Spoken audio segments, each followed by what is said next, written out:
हाँ पूछिए।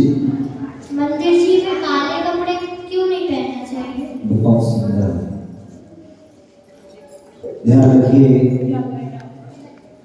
आप विद्यार्थी है ना, विद्यार्थी की एक ड्रेस होती है, ठीक है ना, विद्यार्थी की ड्रेस होती है। आपकी ड्रेस है ना, स्कूल की ड्रेस है ना, क्या है?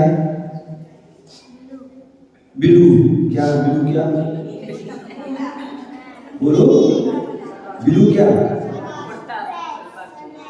सलवार कैसी है? ब्लू।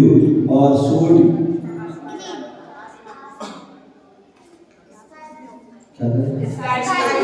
Sky blue. चलिए, तो ये ड्रेस है ना, इसको पहन के जाते तो स्कूल में कैसा लगता है आपको? क्या मन करता है? बोलो, क्या मन करता है? पढ़ने का मन करता है ना। जब ड्रेस में जाते हो तो पढ़ने का मन करता है, और जिस दिन ड्रेस पहन के ना जाओ तो क्या मन करता है? खेलने कूदने का होता है ना।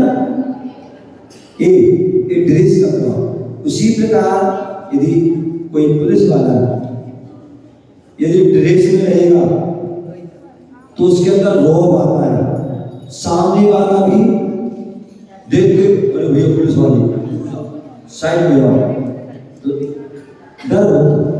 कोई वकील है, उसकी ड्रेस, उसकी जो ड्रेस पहन के जाएगा तो उसको वो बोलने में चाले हर चीज उसका रौब होगा। उसी प्रकार डॉक्टर की ड्रेस है, मरीज की ड्रेस है, उसी प्रकार हमारे यहाँ मंदिर की भी एक ड्रेस है। मंदिर की ड्रेस है। महिलाएं हैं, मंदिर में आए तो क्या पहन के आए? केसरिया आदि साड़ी पहन के आए। पुरुष वर्ग हैं, वो धोती दुपट्टा आदि पहन के आए। अथवा मंदिर में आते हैं लाइट कपड़े पहन के आए। क्या? हल्के कलर, वाइट कलर बोलते हैं हमारे यहाँ, कहते हैं 6 लेसियां होती हैं, उन 6 लेसियाओं में कृष्ण लेसिया काला कलर और कृष्ण लेसिया तीव्र कसाया जाती है। तो यदि हम काले कपड़े पहन के मंदिर में आओगे तो आपके विचार भी काले होंगे, भाव भी काले होंगे, आपके अंदर गुस्सा आदि जो है आ सकता है, बुरे कार्य करने के भाव आ सकते हैं। आपको देखा जल्लाद होता है जो फांसी देता है, वो कैसे कपड़े पहनता है? तो इसलिए जो है हमारे यहाँ वो काले कपड़े नहीं पहने। इसी प्रकार डार्क लाल, केवल लाल, उसमें किसी प्रकार कोई दूसरा कलर ना हो, वो भी कपड़ा जो गुस्से आदि का प्रतीक है।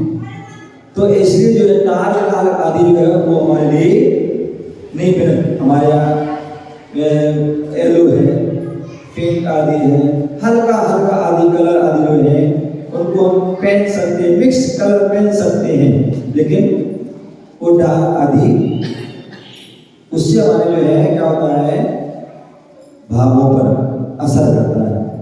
ठीक है ना। बोले सफेद कपड़ा शुक्लेच्छा का प्रतीक है। क्या? शुक्लेच्छा। हमारे कृष्ण नील कापोत जो है अशुभ लेच्छा है। कृष्ण माने काला, कापोत माने जो है कबूतर जैसा, नील माने नीला, ये अशुभ होते हैं। और पीत पदम शुभ, पीत जो है पीला, पदम माने कमल जैसा, और शुक्ल लेसा जो है सफेद, बिल्कुल ऐसे उनका प्रतीक है। तो इसलिए जैसे हम कपड़े पहनते हैं उसका वैसा ही असर होता है, वैसे ही भाव होते हैं। इसलिए मंदिर में जो है काले आदि यह कपड़े नहीं पहनते। हाँ महाराज जी, अपने घर से अपने कार्यस्थल तक जाने में रास्ते में अपन भक्तांबर भक्तावती पढ़ सकते हैं क्या? कहाँ पर? घर से हाँ घर से हाँ। अपने कार्यस्थल तक कार्यस्थल मतलब क्या? खुल के बताइए। अपनी ड्यूटी ऑफिस जाने के रास्ते में बीच में भक्तावती पढ़ सकते हैं। ओ सुनिए, देखिए, धर्म की कोई भी चीज पढ़ने में कहीं पर कोई समस्या नहीं है, समझ गए ना? आप जा रहे हैं, नमोकार पढ़ रहे हैं, मनी मन आदि पढ़ रहे हैं, या थोड़ा बोल के भी पढ़ रहे हैं, तो झूठे आदि ना हो, हैं? झूठे आदि ना हो, यथायोग जो है, यथायोग कपड़े आदि भी हमारे सही हो, लेट में जो टॉयलेट आदि उसकी आदि ना हो, समझ गए ना? तो वैसे हम जो है उसको पढ़ने में कोई दिक्कत नहीं। हाँ, लेकिन जो आपका भक्तांवर कोई पढ़ने का कोई संकल्प है, कोई नियम है, यदि आपने ले रखा है कि एक स्थान पे ही पढ़ेंगे यानी, तो वो भक्तांवर जो है आपको उसी स्थान पर ही पढ़ना होगा। सामान्य कोई भक्तांवर, कोई भावना, कोई भी स्तुति, चालीसा आदि कोई भी वो हम कहीं भी पढ़ सकते, बस अपनी मुख शुद्धि आदि होना चाहिए, उसमें कोई दिक्कत नहीं है, ठीक है ना? जी, अपन रात में तत्वार्थ सूत्र का स्वाध्याय कर सकते हैं क्या?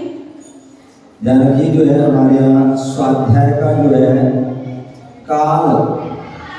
काल का वर्णन आता है, जो हम सठखंडागम आदि जो है किताब जो हमारा ग्रंथ है, उस पहली पुस्तक में, और पहली पुस्तक में पहली मंगलाचरण आदि में वहाँ उल्लेख हुआ है, तो वहाँ पर जो है उन्होंने कहा है कि स्वाध्याय कब करना चाहिए। तो वहाँ बताया है कि हमारे यहाँ जो 4 अनुयोग हैं, दीदी कितने अनुयोग हैं? 4, पता है कौन से? चश्मिश पता है? 4 अनुयोग, खड़े हो जाओ। मंदिर आते हो ना? मंदिर ही आते हो ना? तो जिनवाणी का अर्थ आते हो तो क्या बोलते हो?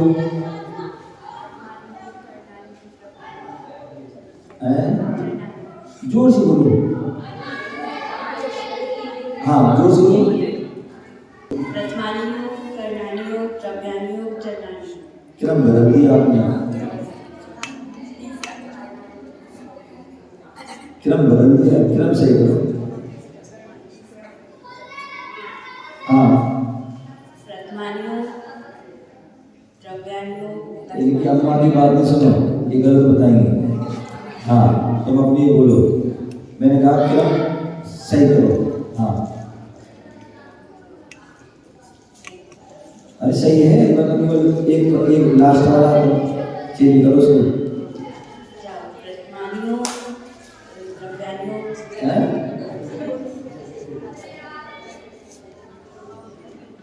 ध्यान इसके बोले, ध्यान से सुनो, बैठो। हाँ, और पीछे वाले को बताएंगे, बताओ। मैं बोलूं? नहीं तुम, हाँ बोलो। वो मान लो कि ताकि बीच में बोलने की आदत। दोबारा बोलो। आगे चलाते हो, नहीं चलाते हो?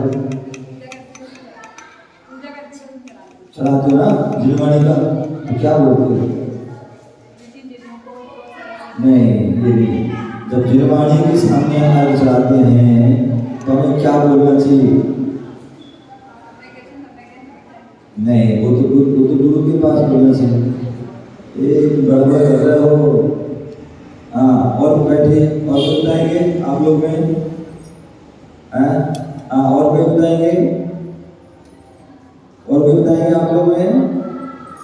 इसका मतलब कोई आगे नहीं चलाता है? हाँ, बताइए। अब मैं तुम्हें बताओ, चलो। प्रथमानियोग, कर्णानियोग, चरणानियोग, द्रव्यानियोग। बहुत बढ़िया। प्रथम कर्णम चरणम द्रव्यम नमः। क्या जब भी जिरवाणी की अलमारी होती है जहाँ आग चढ़ाते हैं वहाँ पर जिरवाणी में चढ़ाते ना, जिरवाणी के बाहर चौकी आदि पर, तो क्या बोले जो है प्रथमम कर्णम चरणम द्रव्यम नमः, ये बोल करके आगे जो है चढ़ाना चाहिए। क्या प्रथमम कर्णम चरणम द्रव्यम नमः, ये जो है वो होता है। तो प्रथमानि योग, कर्णानि योग, चरणानि योग और द्रव्यानि योग, ठीक है ना। तो इस बात का हमें ध्यान रखना। बात आई स्वाध्याय की, तो स्वाध्याय कब करना चाहिए? तो लोग जब हम चारों अनुयोग के जो ग्रंथ हैं, क्या जो चारों अनुयोग के ग्रंथ है, चाहे प्रथमानि योग, चाहे कर्णानि योग, चाहे चरणानि योग, चाहे द्रव्यानि योग, इन चारों अनुयोग के ग्रंथ, क्या चारों अनुयोग के ग्रंथ जब भी हम स्वाध्याय करें तो संधि काल हमें छोड़ देना चाहिए। क्या संधि काल हमें छोड़ देना चाहिए। और संधि काल क्या है? जहां पर दो काल मिलते हैं वो संधि काल है। जहां पर दो काल मिलते हैं वो संधि काल है। मान ली रात समाप्त हो रही और प्रातः काल प्रारंभ हो रहा है, वो संधि काल। और वो संधि काल उत्कृष्ट 6 घड़ी का होता है। क्या 6 घड़ी? क्योंकि भगवान की जो संधि काल क्यों छोड़ना चाहिए? क्योंकि उस संधि काल में भगवान की दिव्य ध्वनि गिरती है। तो इसलिए हमें उस समय ध्यान में बैठे जाना चाहिए और ध्यान से सुनना चाहिए, ध्यान लगाना चाहिए कि भगवान ने क्या कहा। तो इसलिए उस समय स्वाध्याय नहीं करना चाहिए, संधि काल। इसी प्रकार जब प्रातः काल समाप्त हो रहा है दोपहर, वो संधि काल है, ठीक है ना। तो उत्कृष्ट 6 घड़ी का है, मध्यम जो है 4 घड़ी का है, और जघन्य जो है 2 घड़ी का। 1 घड़ी पहले 1 घड़ी बाद, 2 घड़ी पहले 2 घड़ी बाद, 3 घड़ी पहले 3 घड़ी तो 1। तो ऐसे जो है ऐसी इस प्रकार दोपहर समाप्त हो रही और संध्या प्रारंभ हो रही, या संध्या शाम हो गई और रात प्रारंभ होने वाली है, तो वो क्या है? संधि काल। उसी प्रकार संध्या की जो है पूर्व रात्रि समाप्त हो रही और अर्धरात्रि प्रारंभ हो रही है। ऐसे वह 11:30 से साढ़े जो है 1:30 बजे तक का उत्कृष्ट जो समय है वो संधि काल। तो ऐसे उन संधि काल में कोई भी जो है चारों अनुयोग के ग्रंथों को नहीं पढ़ना चाहिए, चाहे तत्वार्थ सूत्र चाहे कुछ भी। बाकी जो तत्वार्थ सूत्र जो सूत्र ग्रंथ है, जो सतखंडा में आए सूत्र ग्रंथ, और सूत्र ग्रंथ कौन है? बोले जो गणधर के द्वारा कहा गया, जो अंग पूर्व के ज्ञानों के द्वारा कहा गया हो, ऐसा जो है वो सूत्र। ये नहीं कि जो तत्वार्थ सूत्र, लेकिन वो सूत्र ग्रंथ अगर देखा जाए तो वो 11 में 14 रुपया के द्वारा भी लिखा, तो ऐसा तो कोई ग्रंथ ही नहीं। आचार्य धर्म से स्वामी अंग के अंश के जाता थे। तो इसलिए इस अपेक्षा से जो हमारे जो है सिद्धांत ग्रंथ है, सिद्धांत ग्रंथ जो हमारे हैं, उन सिद्धांत ग्रंथों का बोले कौन से? जो गोबर सार, कर्मकांड, जीव कांड, दुर्लभदी सार, छपरा सार आदि, धवला, जय धवला, कसार आदि जितने भी जो ग्रंथ हैं, अथवा जो है तत्वार्थ सूत्र आदि, सर्वार्थी आदि, राजवाद, इनको भी यहाँ जो न्याय के जो कठिन ऐसे उन ग्रंथों को बोल दिया कि अष्टमी चतुर्दशी को उन ग्रंथों को ना पढ़े, चरणानि योग, द्रव्यानि योग ग्रंथों को पढ़ सकते हैं, ठीक है ना। इस बात का ध्यान दिया। आपका समय हो गया। महावीर भगवान की